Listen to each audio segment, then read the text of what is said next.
Hello everyone, हामी चाहिँ chemistry MCQ को आज पार्ट 2 मा छौँ र अगाडिको प्रब्लम्सहरू जस्तै हामी यहाँ पनि प्रब्लम्सहरू डिस्कस गर्दै यसको थ्योरिजहरू पनि हेर्दै प्रब्लम्सहरू हेर्छौँ है। र यो जुन हामीले एमसिक्यू गरिरहेछौँ यो चाहिँ हाम्रो ब्रिज कोर्स सिटिभिटी नर्सिङ एक्जाम्सहरू फरेस्ट्रीको विभिन्न एक्जाम्सहरूको लागि सबै एक्जाम्सहरूको लागि जे होस् टेन्टेटिभली चाहिँ यसले कभर गर्छ सबै कुराहरू है। सो स्टार्ट गरौँ। पहिलो के छ, water containing bicarbonate is removed by. अब वाटरमा बाइकार्बोनेट छ भन्नुको मतलब त्यो चाहिँ एउटा सफ्ट वाटर हो अथवा यसले टेम्पोररी हार्डनेस कज गरिरहेछ हैन। बाइकार्बोनेटले टेम्पोररी हार्डनेस कज गर्छ। सल्फेट र क्लोराइडले चाहिँ के गर्छ त पर्मानेन्ट हार्डनेस कज गर्छ। अब टेम्पोररी हार्डनेसको लागि सबसे सजिलो तरिका भनेको हाम्रो बोइलिङ मेथड हो। बोइल गर्यो भने के हुन्छ, सपोज CaHCO3 होल ट्वाइस छ, यसलाई मैले हिट गरेँ भने यसले CaCO3 एउटा पिपिटी बनाउँछ, CO2 र H2O मा चेन्ज हुन्छ हैन। यसले CaCO3 क्याल्सियम कार्बोनेट पिपिटी बनाउँछ जुन चाहिँ वाटरमा मिक्स हुँदैन, ठिक छ। र यसरी चाहिँ बोइल गरेर हामीले सजिलै निकाल्न सकिन्छ, ठिक छ। अर्को सिम्पल क्वेसन छ, how many milligrams are there in 0.2 decigrams भनेपछि अब मिलिग्राम सेन्टिग्राम डेसिग्राम, ठिक छ। मिली सेन्टी डेसिमिटर, अब मिटर भनेपछि ग्राम भन्ने कुरा आउँछ यहाँनिर, मिली सेन्टी डेसिमिटर त्यसरी पढाएको छु क्या मैले। Milligram centigram decigram gram. अब how many milligrams are there in 0.2 decigram, ल ठिक छ। जब तपाईले मिलिग्रामबाट सेन्टिग्राममा जानुहुन्छ यसमा टाइम्स 10 ले चेन्ज आउँछ, ठिक छ। सेन्टिग्रामबाट डेसिग्राममा जाँदा टाइम्स 10 ले चेन्ज आउँछ। त्यसैगरी डेसिग्रामबाट ग्राममा चेन्ज गर्दा 10 टाइम्स चेन्ज आउँछ। जस्तै 1 ग्राम भनेको 10 डेसिग्राम हुन्छ, ठिक छ। त्यसैगरी 1 डेसिग्राम भनेको 10 सेन्टिग्राम हुन्छ। त्यसैगरी 1 सेन्टिग्राम भनेको 10 मिलिग्राम हुन्छ, यसरी जान्छ। अब यही 3 टाइम्स त मल्टिप्लाई हुँदै जाने, हेर्नुहोस् त। 1 ग्राम भनेको 10 डेसिग्राम भयो नि। अब 1 डेसिग्राम भनेको 10 सेन्टिग्राम हुन्छ भने चाहिँ 1 ग्राम भनेको 100 सेन्टिग्राम हुन्छ, यसरी बुझ्न सकियो। भनेपछि अब 1 सेन्टिग्राम भनेको 10 मिलिग्राम छ नि, भनेपछि 1 ग्राम भनेको 1000 मिलिग्राम हुने रहेछ। हो, यो मेथडले तपाईले बुझ्न सक्नुहुन्छ। तपाईले के बुझ्नु, माथिबाट अथवा माथिबाट यसरी तलबाट माथि जाँदाखेरि इन्टु 10 इन्टु 10 इन्टु 10 इन्टु 10 हुँदै जाने हो। तपाईँ माथिबाट तल मिलिग्रामबाट सेन्टिग्राममा आउनु, 1 मिलिग्राम भनेको चाहिँ 1/10 सेन्टिग्राम हुन्छ, ठिक छ। त्यसैगरी 1 सेन्टिग्राम भनेको 1/10, यो रिलेसनले तपाईँले थाहा पाइहाल्नुभयो के हुन्छ। अब how many milligrams are there in 10 centigram भनेको छ। सुरुमा त के गर्नु पर्यो, 0.2 डेसिग्राम छ। अब 1 डेसिग्राम बराबर कति मिलिग्राम होला त भन्दा 1 डेसिग्राम बराबर 100 मिलिग्राम हुन्छ, ठिक छ। हामीले यो रिलेसनमा हेरौँ, किनभने 1 डेसिग्राम भनेको 10 सेन्टिग्राम हो, 1 सेन्टिग्राम भनेको 10 मिलिग्राम हो, भनेपछि 1 डेसिग्राम भनेको 100 मिलिग्राम हुन्छ। अब 1 डेसिग्राममा 100 मिलिग्राम हुन्छ भने 0.2 डेसिग्राममा कति हुने भयो त 20 मिलिग्राम हुने भयो। 100 इन्टु 0.2 गरिन्छ हामीले, भनेपछि 20 मिलिग्राम चाहिँ हाम्रो एन्सर हुन जान्छ, ठिक छ। अलिकति न्युमेरिकल क्वेसन्सहरू छ, यो एप्रोचलाई चाहिँ तपाईले बुझ्नु होला है। त्यो मिली सेन्टी डेसिग्रामको एप्रोचहरू तपाईले बुझ्नुभयो भने क्वेसन चाहिँ एकदमै सजिलो हुन जान्छ, मजाले सल्भ गर्न सक्नुहुन्छ है, केही पनि गाह्रो हुँदैन। तपाईलाई अलिकति युनिट्सहरूसँग कतिको फ्यामिलियरिटी छ भन्ने कुराहरू पनि एक्जामिनरहरूले इन्ट्रान्स लिनेहरूले जाँच्न खोजिरहेका हुन्छन्।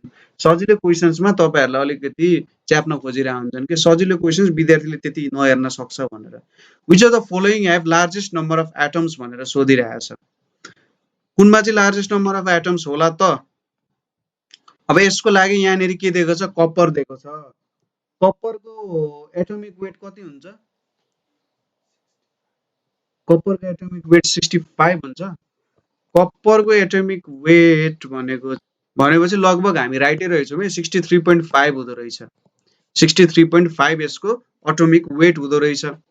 अब 63.5 लाई मैले ग्राममा एक्सप्रेस गरेँ भने यसले मलाई 1 मोल दिन्छ हैन, 1 मोल दिने रहेछ। पहिलो चाहिँ यहाँनिर 10 ग्राम। 10 ग्राम भनेपछि कति भयो त? यहाँनिर 1 ग्राम भनेको 1/63.5 मोल भयो है। र 10 ग्राम भनेको चाहिँ 10/63.5 मोल हुन गयो, यति हुने रहेछ। त्यसै गरी 5 ग्राममा के हुन्छ त 5/63.5 मोल हुन्छ। अब यो त योभन्दा ठुलो छ, अनि यहाँनिर 0.5 मोल चाहिँ यहाँनिर 0.25 छ भनेपछि यो सबसे ठुलो त 0.5 मोल हुने भयो। योभन्दा नि ठुलो, योभन्दा नि ठुलो, योभन्दा त अभियसली ठुलो हुने भइहाल्यो।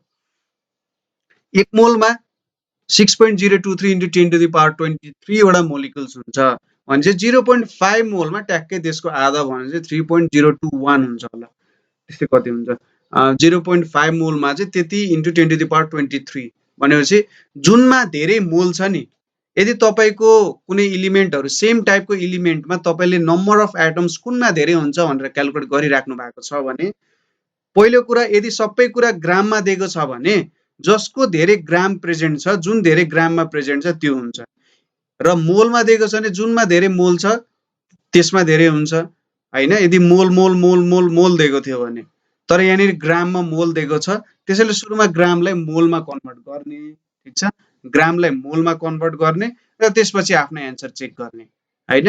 र यहाँबाट हामीले के थाहा पायौं 0.5 मोल चाहिँ सबसे धेरै हुँदो रहेछ भनेपछि 0.5 मोल अफ CU मा लार्जेस्ट नम्बर अफ एटम्सहरू हुने रहेछ, ठीक छ।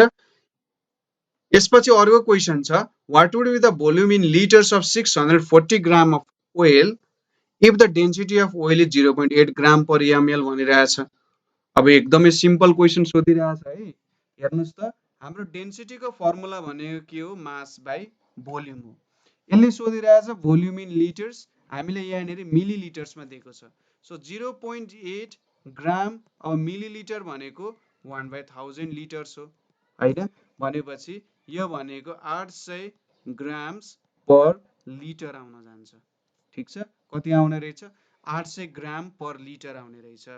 1 मिलिलिटर भनेको 1/1000 लिटर हुन्छ भनेपछि मैले यसलाई माथि लगेर मल्टिप्लाई गरे 0.8 सँग यति आइपुग्यो भनेपछि 800 इज इक्वल्स टु मास भनेको कति दिएको छ 640 बाइ भोल्युम भनेपछि भोल्युम बाइ 640 बाइ 800 भनेको कति हुन्छ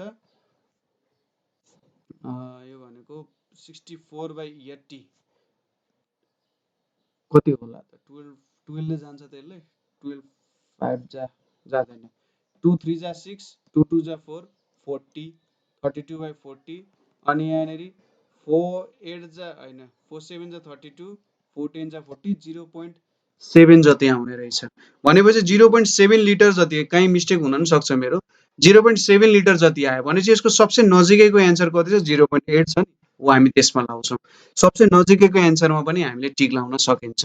अथवा तपाईँले तल एक लाइन खाली छ भने एन्सर सिटमा के लेख्न सक्नुहुन्छ, एन्सर हुनुपर्ने 0.8 हो, यसको सबसे नजिकैको एन्सर चाहिँ मैले 0.7 भेटे हैन, त्यसैले मैले 0.8 मा टिक लाएँ भनेर लेख्दा पनि हुन्छ है। त्यसरी त्यो एप्रोचमा तपाईले लाउँदा हुन्छ। अर्को छ 1 mole of NH42HPO4 contains how many moles of hydrogen भनिरहेछ।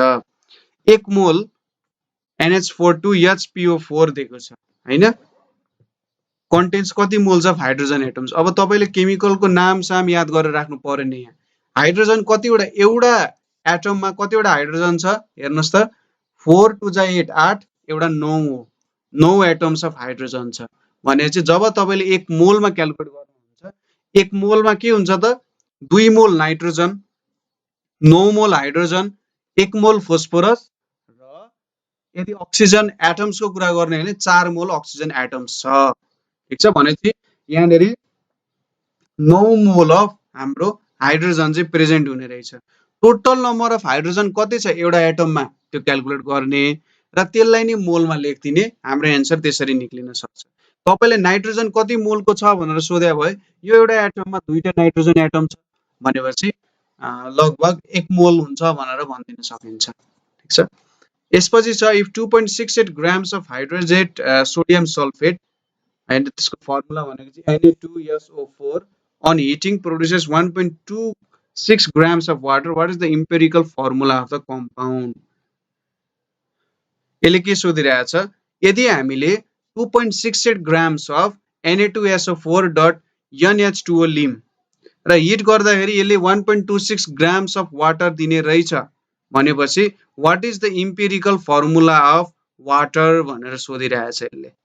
अब कति रहेछ त टोटलिटी एमाउन्टमा 2.68 ग्राम चाहिँ के रहेछ Na2SO4 NH2 र 1.26 ग्राम चाहिँ के रहेछ त वाटर रहेछ। अब पर्सेन्टेज क्याल्कुलेट गर्ने हो भने कति पर्सेन्टेज हुने भयो त 1.26 बाई 2.68 गर्यो भने यहाँनिर यो तरिकाले त मिल्दैन होला है। यसलाई क्याल्कुलेटिभ तरिकाले गरेर गर्ने भने अलिकति गाह्रो हुन्छ किनभने हामीले यहाँनिर नम्बर अफ मोल्सहरूलाई क्याल्कुलेट गर्नुपर्ने हुन्छ। यसको सबसे सजिलो तरिका भनेको चाहिँ कसरी गर्न सकिन्छ भने यहाँनिर एन्सरहरूमा हेर्नुहोस् है। यहाँनिर अब एन्सरहरू 4वटा अप्सन हुन्छ। 4वटा अप्सनमा क्याल्कुलेटरमा तपाईँले क्याल्कुलेटर दबाएर एन्सर चेक गर्नुहुन्छ भने एकदमै सजिलो हुन जान्छ। जस्तै Na2SO4 एट H2O छ।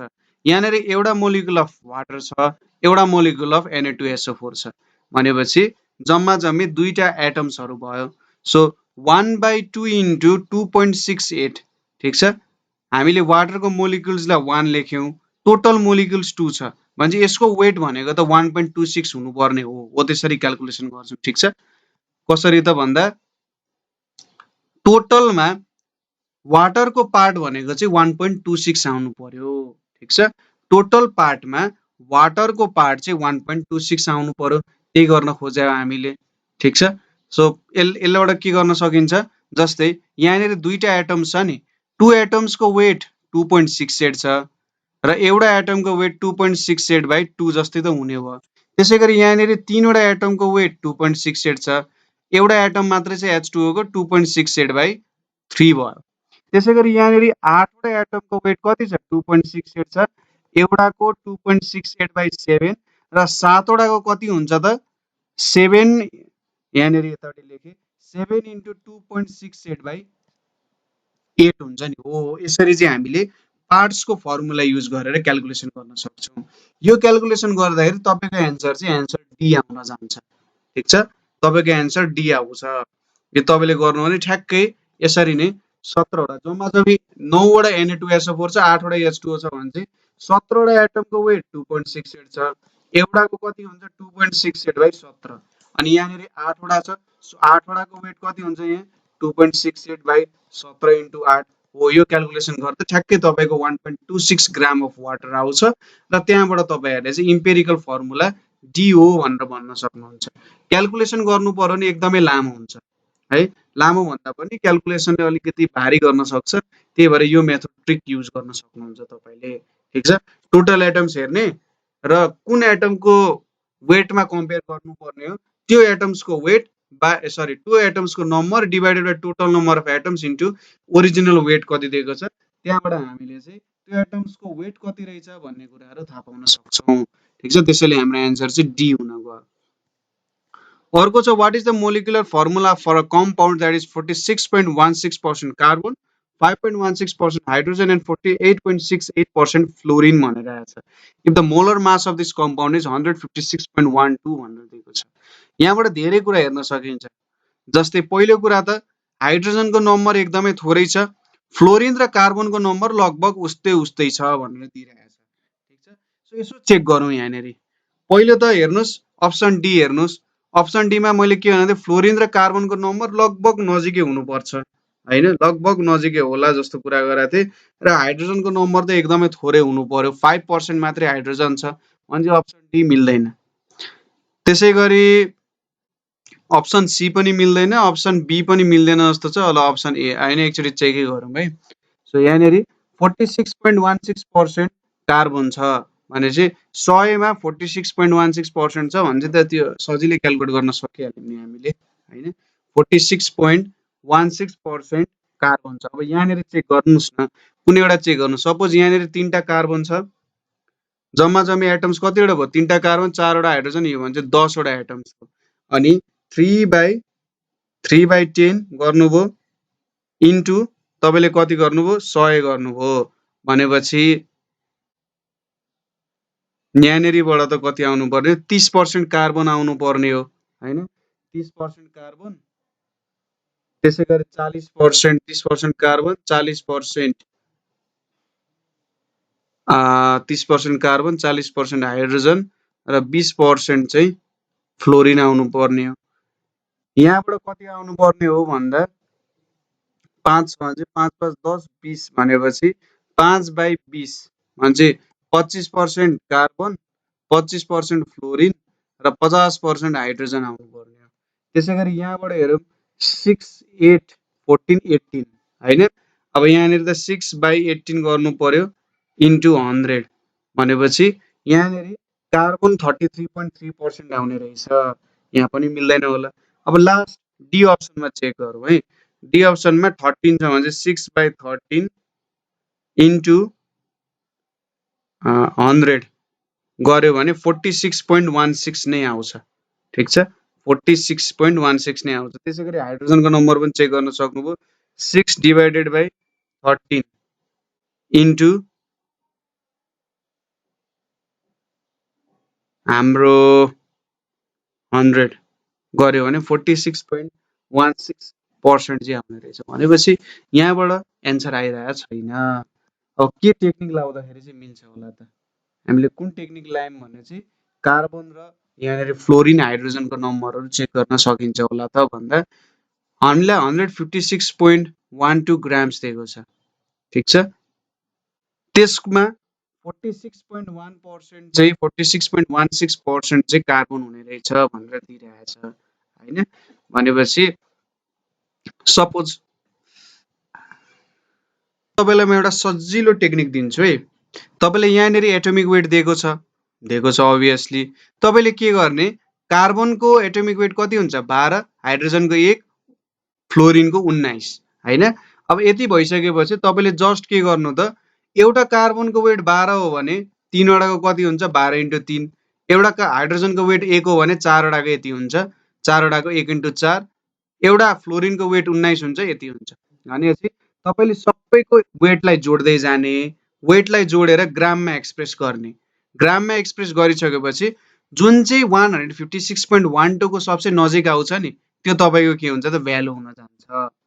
मैले चेक गर्दाखेरि जस्तै सीमा हेर्नुहोस् त, कार्बनको एउटाको 12 छ नि 12 6 जा 72, त्यसपछि यहाँनिर 8, त्यसपछि फ्लोरिनको 19 4 जा 76 भनेपछि यो भ्यालु कति हुन्छ 8 6 14 16 आयो। त्यसपछि 7 7 14 15 156 आउन जान्छ। ठिक छ, भनेपछि सबसे नजिकै आउँछ। यहाँनिर अब कार्बनको वेट पनि 12 मात्रै हुँदैन, फ्लोरिनको वेट पनि 19 एक्ज्याक्ट होइन, हाइड्रोजनको वेट पनि 1 एक्ज्याक्ट होइन। भनेपछि त्यो सबै मिलाएर हेर्ने हो भने चाहिँ हाम्रो सी एन्सर हुने रहेछ। अरू यतिको नजिक आउँदैन कुनै पनि भ्यालु है। Atoms of different elements which have same neutron number but not same atomic number लाई चाहिँ के भन्छ भनेर सोधिरहेछ। न्युट्रोनको नम्बर सेम हुने। आइजोटप्समा के हुन्छ, प्रोटोनको नम्बर सेम हुन्छ। ठिक छ, आइजोटप्समा प्रोटोनको नम्बर के हुन्छ सेम हुन्छ। त्यसै गरी आइजोबार्स भन्ने छ। आइजोबार्स भनेको चाहिँ सेम एटोमिक नम्बर हुने तर डिफ्रेन्ट सेम एटोमिक मास। आइजोबारमा एटोमिक मास सेम हुन्छ तर एटोमिक नम्बर डिफ्रेन्ट हुन्छ। आइजोटप्सको ठ्याक्कै उल्टो।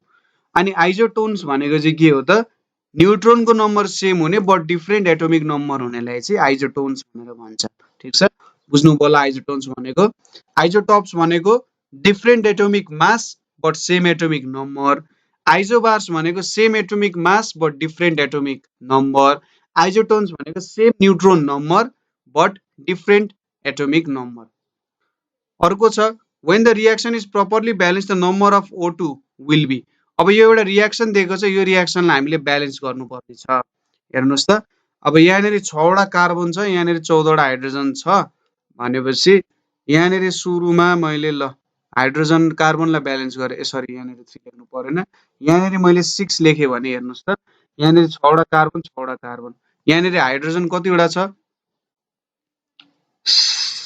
14 वटा हाइड्रोजन छ होइन। 14 वटा हाइड्रोजन छ, मैले यहाँनिर 7 लेखेँ भने 14 त हुन्छ तर यो फेरि अक्सिजन ब्यालेन्स हुँदैन। त्यसैले सपोज मैले यसलाई के गरेँ भन्दा 2 लेखेँ भने यहाँनिर 12 भयो। ठिक छ, 12 भयो। अनि यतापट्टि 28 छ भनेपछि 14 लेखेँ भने मैले यहाँ 14 2 जा 28 हुन्छ।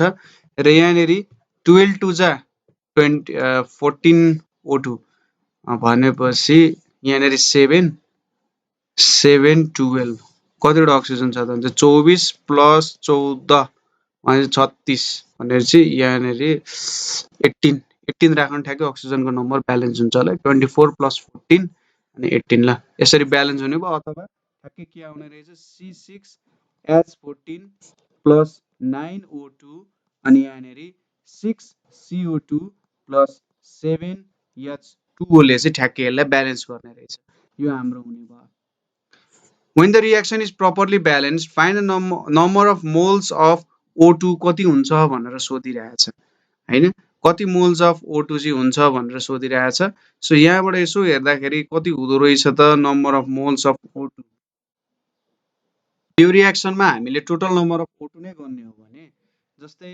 यहाँनेरि 9O2 छ भनेपछि 9 मोल भयो त्यसै गरी यहाँनेरि 6 मोल पनि छ O2 6 मोल पनि भयो त्यसै गरी यहाँ 7O2 छ 7O छ भने 7 भने 3.5 यसलाई हामीले 4 नै सपोज गर्यौं 3.5 मोल छ भने टोटल मोल कति भयो त 9 छ 15 15 र 3.8 ले 18.5 आउनु पर्ने हो लगभग 19 मोल चाहिँ हुन जान्छ O2 मोलिक्युलको टोटल मोल चाहिँ सोधिरहेछ कति प्रेजेन्ट छन् भनेर कति सबैतिर प्रेजेन्ट छन् कति आउँछन् भन्ने कुरा सोध्या हो भने चाहिँ हामीले यसरी काम गर्न सक्छौं यहाँनेरि ठीक छ यो हाम्रो एन्सर हुन जान्थ्यो यसरी यदि यसले चाहिँ रियाक्टेन्ट साइडको कुरा गर्ने हो भने यहाँनेरि चाहिँ हाम्रो एन्सर 9 मोल मात्रै हुनु पर्ने हो किनभने यही 9 मोलले चाहिँ के दिने हो यतापट्टि अरु रियाक्टेन्ट्सहरु यतापट्टि आउनु पर्ने हो हैन 6 2 जा 12 यतापट्टि 19 हैन 6 2 जा 12 7 ठ्याक्कै यतापट्टि त ब्यालेन्स नहुने रहेछ यसले नै ब्यालेन्स गर्ला त्यसो भए 12 अनि यहाँनेरि अक्सिजन 24 यहाँनेरि सो भनेपछि 18 मोल्स आउने रहेछ यसलाई 19 मोल्स यसरी लेख्न सकिन्छ यहाँनेरि यो तरिकाले ब्यालेन्स गर्यो भने मिस्टेक नम्बर आउने रहेछ है सो हामीले चाहिँ यही प्रोसेस फलो गर्नु पर्यो यहाँनेरि 12 छ 18 to 36 24 plus 14 36 छ ठ्याक्कै ब्यालेन्स छ 18 मोल हुन्छ तपाईले लेख्न सक्नुहुन्छ 18 मोल हुनु पर्ने हो तर कति आयो त 19 मोल आयो भनेर तपाईले एक्सप्रेस गर्न सक्नुहुन्छ ठीक छ The mass of a metal cylinder was determined on an analytical balance by 50.2086 grams. The volume of cylinder was measured and determined to be 5.6 ml. The density of metal cylinder expressed to proper number of significant digits. So यहाँनेरि हामीलाई मास दिएको छ मास कति दिएको छ 50.208 grams दिएको छ volume कति दिएको छ 5.6 ml दिएको छ अब यसको डेन्सिटी क्याल्कुलेट गर्नुपर्ने छ डेन्सिटी भनेको के हुन्छ मास बाइ भोल्युम हुन्छ अब सबै ग्राम र एमएल मा दिएको छ केही कन्भर्ट गर्नु परेन 50.208 बाइ 5.6 ठीक छ 50.208 डिवाइडेड बाइ 5.6 भनेको कति आउँछ 8.9657 आउँछ भने चाहिँ हाम्रो आन्सर ए हुन्छ एकदमै सजिलो क्वेशन अर्को छ the common isotopes of carbon are 12C and 13C The average mass of carbon is 12.01115 AMU.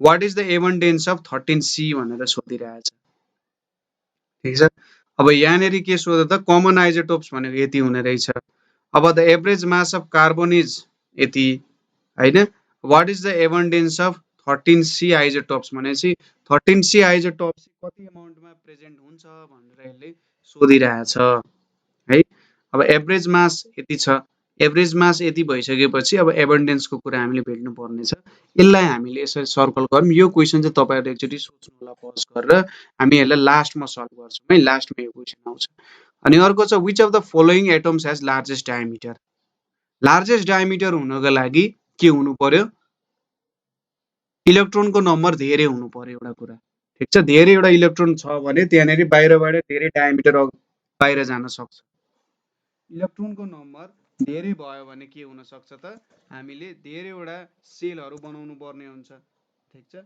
So अब यहाँनेरि क्याल्कुलेट गर्नुस् त hydrogen helium lithium beryllium boron carbon nitrogen oxygen fluorine neon sodium magnesium aluminium calcium phosphorus अब आयोडिनको सबसे धेरै atomic number हुन्छ यहाँनेरि हैन आयोडिनको atomic number bromine chlorine fluorine भन्दा आयोडिनको एटोमिक नम्बर अलि ज्यादा हुन्छ होला है आयोडिनको नम्बर चाहिँ अब hydrogen helium lithium beryllium boron carbon nitrogen oxygen fluorine neon sodium magnesium aluminium silicon phosphorus sulphur chlorine argon potassium calcium. So आयोडिनको सबसे ज्यादा हुन्छ, त्यही भएर आयोडिनको डायमिटर सबसे ज्यादा हुने भयो।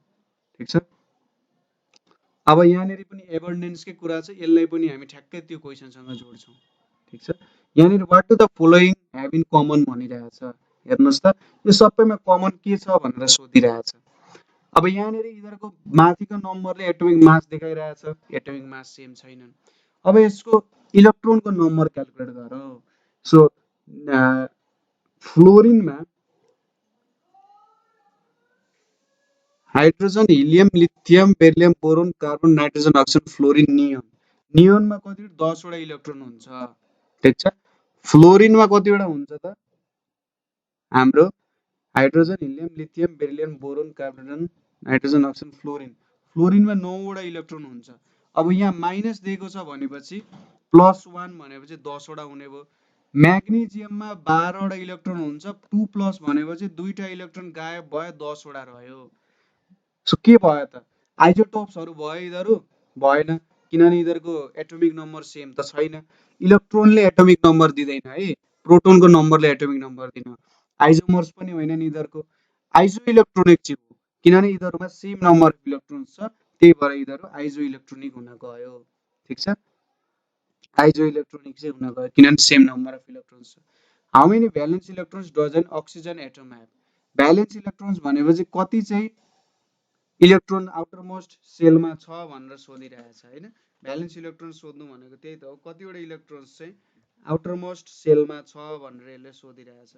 सो कतिवटा आउटर मोस्ट इलेक्ट्रोन्समा सेल छ होला त भन्दा अक्सिजनको hydrogen helium lithium beryllium boron carbon nitrogen oxygen 8 वटा भनेपछि इलेक्ट्रोनहरू जम्मा 8 वटा छ, 2 र 6। सो 6 वटा इलेक्ट्रोन चाहिँ भ्यालेन्स इलेक्ट्रोन्स भयो। ठिक छ। Which of the following correctly represents the balanced reaction between aluminium and sulphur. So अब यहाँनिर यतापट्टि रिएक्टेन्ट्समा इलिमेन्ट्सको नम्बर र यतापट्टि प्रोडक्टमा इलिमेन्ट्सको नम्बर क्यालकुलेट गर्नु, कुनमा चाहिँ ठ्याक्कै ब्यालेन्स छ होला। यहाँनिर ब्यालेन्स्ड हुने कुरा भनेको चाहिँ ठ्याक्कै ब्यालेन्स हुने भनेको यो 8ALS अलिकति ब्यालेन्स छ होला अरूभन्दा। 8ALS 66 चेक गरौँ है त। यहाँनिर यो 8 छ, यो 8ले सबैलाई मल्टिप्लाई गरिरहेछ होइन, र 18AL छ। यहाँनिर त सबै ब्यालेन्स्ड रिएक्सनै छ है, जस्तै यो एउटा ब्यालेन्स्ड रिएक्सन छ, यहाँ सल्फरको नम्बर ब्यालेन्स भइरहेछ, यो पनि ब्यालेन्स छ। यहाँ पनि 8AL एसिड यहाँ पनि ब्यालेन्स्डै छ, यहाँ पनि 16 यो ब्यालेन्स छैन होइन। यहाँनिर एल्युमिनियमको नम्बर ब्यालेन्स भएन। ठिक छ। त्यसै गरी यहाँनिर पनि के छ त ब्यालेन्स छ, तीनवटै ब्यालेन्स्ड भयो, कहिलेकाहीँ यसरी पनि आउन सक्छ। टोटलमा क्यालकुलेट गर्न नि सबै ब्यालेन्स छन्। FeCl3 is an example of के हो त। अब FeCl3 ले कस्तो खालको बनाउँछ त भन्दा यसले चाहिँ न्युट्रल हो, यो एउटा न्युट्रल साल्ट हो। ठिक छ। फेरिक क्लोराइड भनेको एउटा न्युट्रल साल्ट हो। त्यसपछि maximum number of electrons in M shell. अब हाम्रो के सेलदेखि सुरु हुन्छ, KLM। हामीले लाउने रुल भनेको 2n², के को भ्यालु 1, एल को भ्यालु 2, एम को भ्यालु 3 हुन्छ। अब यहाँनिर एन को भ्यालु 1 भएपछि 2 भयो, यहाँनिर 2 भएपछि 8 भयो, यतापट्टि 2 × 3² भनेपछि 9 × 2 18। सो एम सेलमा 18 वटा इलेक्ट्रोन हुने भयो। अब यहाँनिर चाहिँ एक्युरेट मास अफ 1 AMU, अनि यहाँनिर एक्युरेट मास अफ 1 AMU भनेको कति हुन्छ त हाम्रो 1.66 × 10⁻⁻24 ग्राम हुन्छ। ठिक छ। यति ग्राम चाहिँ हाम्रो 1 AMU को वेट हुन्छ। र हाम्रो दुईटा क्वेसन बाँकी थियो माथि एबन्डेन्स वाला क्वेसन। सो यहाँनिर के छ त common isotopes, the common isotopes of के त carbon are 12C and 13C, the average mass of carbon is यति, what is the abundance of 13C isotopes भनेर सोधिरहेछ। नम्बरलाई हामीले कसरी क्यालकुलेसन गर्न सक्छौं भने यहाँनिर common isotopes of carbon are 12C and 13C भनेर दिएको छ, एभरेज मास पनि दिएको छ हामीले, र हामीलाई एबन्डेन्स अफ 13C आइजोटोप्स कति छ भनेर सोधेको छ। यसको लागि 13C को हामीले मास भनेको 12 सपोज गर्छौं हैन, र 13C को मास हामीले 13 भनेर सपोज गरौँ। लेट हाम्रो 12C जुन कार्बन छ यसको पर्सेन्टेज चाहिँ x पर्सेन्टेज छ भने x पर्सेन्टेज अफ 12 हैन प्लस अब x पर्सेन्ट यसले खायो भनेपछि 100 माइनस x पर्सेन्ट त अफ 13 इज इक्वल्स टु कति छ त 12.01115 हुन जान्छ। कुरा बुझ्नुभयो? हामीले जेनरली जुन अटोमिक मास त फ्र्याक्सनल नम्बरमा नआउनु पर्ने हो, तर फ्र्याक्सनल नम्बरमा आउनुको कारण चाहिँ यसरी हामीले जुन जुन आइजोटोप्स छ त्यो आइजोटोप्सलाई पनि इन्क्लुड गरेर यसरी मास क्याल्कुलेट गर्छौं। यही हो फर्मुला हाम्रो क्याल्कुलेट गर्ने। सपोज तपाईसँग धेरै नम्बर अफ आइजोटोप्स छ भने यसरी पर्सेन्टेज सपोज गर्ने र is equals to total mass लेख्ने। यहाँबाट x को भ्यालु तपाईले कति निकाल्नुहुन्छ भने 98.85 निकाल्नुहुन्छ। सो यदि पर्सेन्टेजमा एक्सप्रेस गर्ने हो भने हाम्रो कार्बनको कति पर्सेन्टेज हुँदो रहेछ भन्दा 12C कार्बनको 98.185 हुँदो रहेछ। अब 98.85 चाहिँ 12C कार्बनको पर्सेन्टेज हुन्छ भने हाम्रो 13C कार्बनको चाहिँ कति हुन्छ त भन्दा लगभग 1.15 जति आउँछ। मिल्न गएको एन्सर भनेको 1.115 हुन्छ। सो यो फर्मुला युज गरेर तपाईले चाहिँ क्याल्कुलेट गर्न सक्नुहुन्छ जुनै पनि कुराको। ठ्याक्कै अब अर्को क्वेशनमा चाहिँ के छ भने if the abundance of 6Li is 7.5% and the abundance of 7Li is 92.5%, find the average atomic weight भनेर सोधिरहेछ। यसको लागि तपाईले जस्ट के गर्ने 7.5% into 6.015121 प्लस अर्को के छ 92.5% into कति वेट छ हाम्रो 7.0160003 गर्ने। यसले हामीले के दिन्छ त एउटा टेन्टेटिभ वेट अफ लिथियम दिने काम गर्छ र यसको भ्यालु भनेको चाहिँ हाम्रो कति आउँछ भने लगभग यो डी नम्बरको एन्सरतिर मिल्न जान्छ होला। मैले अघि क्याल्कुलेट गराएको थिएँ।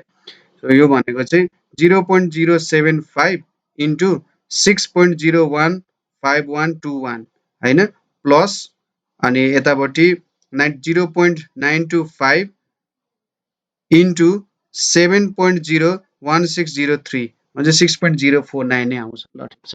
यसरी हामीले यो पनि क्याल्कुलेट गर्न सकिन्छ। ठीक छ। सो यहाँनेरि हामीले फेरि आज पनि केही न्यूमेरिकल्सहरु प्र्याक्टिस गर्यौं।